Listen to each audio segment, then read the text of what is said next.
The pitch is actually just where you present your project, whether it's in front of 400 people at the huge forums in Amsterdam or Toronto, whether it's across the table at the meat market with the single or two commissioning editors, or whether it's in any given spot where you find it appropriate to present your project to someone who can maybe become a partner.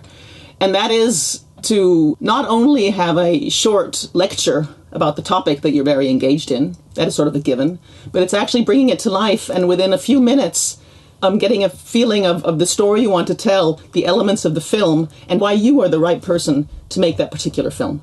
So it's sort of the why this, why you, why now, basics in place.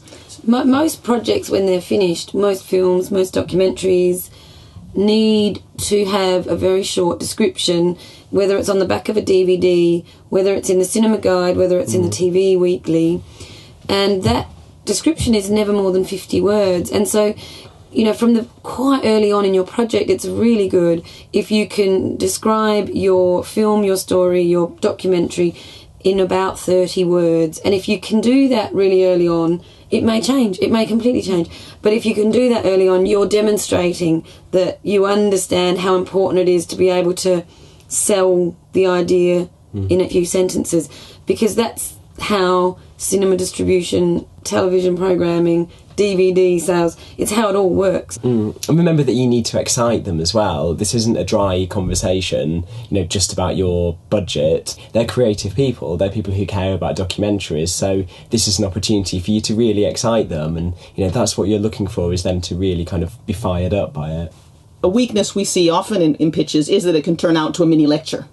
And that can be fine because many topics are absolutely fascinating. But at the end of the day, we often get the understanding that it's sort of exactly an article.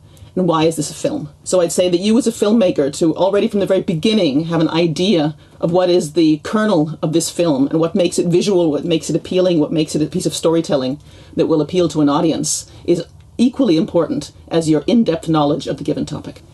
It's not a very nice image, but I think there is an image about the funder, the commissioner is sort of the mother bird with one worm, and there's 50 babies begging for the worm. And the thing is, you do need to convince that commissioner, convince that buyer that it'll be a great idea for them to give you that worm. We're jumping off a cliff in many ways to make this project together, and I want to show you that I'm a good person to jump off a cliff with. So if you say to them, well, oh, I really like this project that you commissioned, or actually equally, you could say, I really don't like this project, but at least you've shown that you've been watching what they make and you've got some respect for their editorial and creative decisions, and that you're hoping that they will in turn develop respect for your editorial and creative decisions.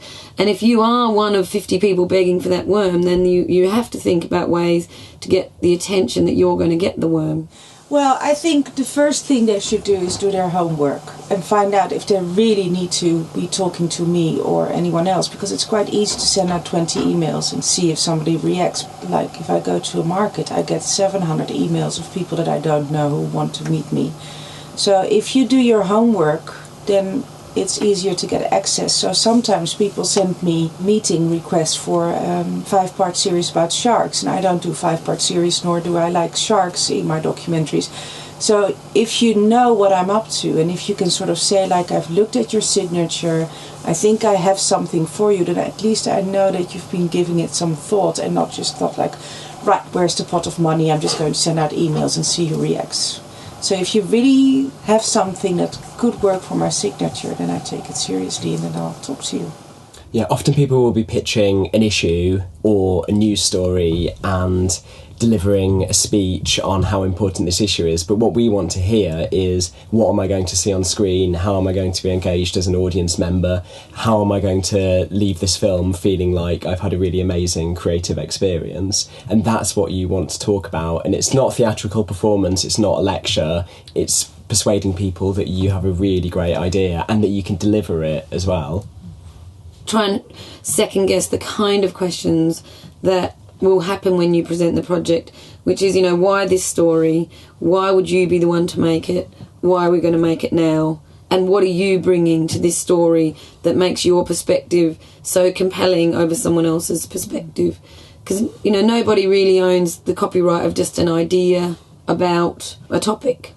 But if you have an approach and you have access to something that no one else has, then you've really got something unique, and that's what you need to stress in your development of your pitch, your fantastic idea, but also your access and your take on it. Yeah, there are no exclusive ideas. What is exclusive is you as the filmmaker, and that's really important.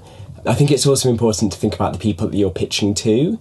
So obviously if you're pitching to public service television networks, they have a certain sensibility compared to private networks or film funds, for example. So you may need to write a different pitch for every single different person that you're pitching to. You know, for example, in the meat market, where you're doing one-on-one pitches, it's a good idea to prepare for every single meeting with a different kind of pitch, exactly tailored to what they're interested in.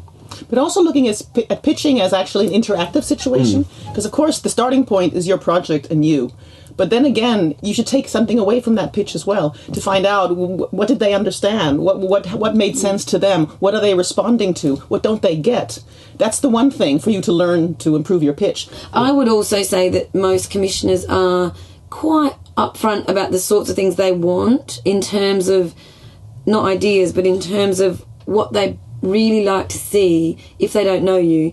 Do they want to see a 2-minute video? Do they want to see a 1-page? If they say they want a 1-page, don't send a 10-page. Sometimes people send me scripts of like 50,000 pages and they spent a year writing them. That's not a good way to do it. For me, it's much easier to look at a 1-pager. That sort of triggers me. That doesn't fit in my slot. And then we'll just have a talk, or I'll look at some material. Then sometimes, because I can't always say yes immediately, sometimes it has to do with whether I do seasons about something and whether these seasons are happening or not. So the time between a yes and an actual yes and a signature on paper is usually a few months. But you know, what's also amazing that you really need to understand when people say yes and when they're just being polite. Because there's many ways of saying no in a very polite way, and I can see sometimes producers thinking like, well, she was really interested, or well, she's ready to change her slot because she's really interested in my project, and that's not the case. So it would be good at the end of a meeting to sort of conclude, so are you actually saying that you're really interested in this, or are you actually saying that it's not really for you? It's good to sort of be clear about it.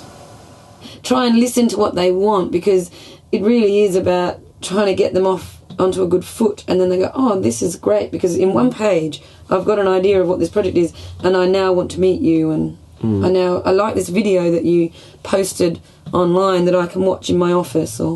And building up the relationship, whetting their appetite, as it were, like you say. Many commissioners say they actually like having an idea maybe shortly presented and then take it on from there, because if it's about a celebrity English author, then they might go directly, oh, sorry, we only do third world social political, so we won't waste each other's time. But then, of course, you go to the arts law person, fine, that sounds interesting, more. So sort of you build up peu en peu, and also that's the whole meat market idea. That we ask you to submit the essence of your project with short one-liners, with a short clip, and with further material that you can go to afterwards. I think my ideal treatment is 2 pages long. I think it's well written. I think it has all the required information, for instance, the amount of the budget, the time of delivery. But I think primarily it has to be something that lets me imagine the film in my head and provides me with all the necessary context to do that. So I always say that your treatment should be like a short New Yorker article. It should be able to have all the required facts in the background woven into a story that appeals to me and that makes me want to read on to the end of the 2 pages. That will also include some details of character that will give a sense of the visual element of the film. And well-written treatments, the way they're written, help you imagine the way the film is going to be visually. I also think it has to have the right amount of background information. It's extraordinary how many treatments spend the whole time telling you something you already know in terms of a situation and tell you nothing about the film or the characters or any of that sort of stuff. So it really is a really difficult balance between explaining the narrative, the characters, the visual style in a way that makes it readable. For me, the ideal written treatment will have a clear headline, a concise story breakdown with a clear proposed narrative structure. It will also have a clear view of how the film will be told visually, and, if possible, if confirmed, key talent with their previous credits.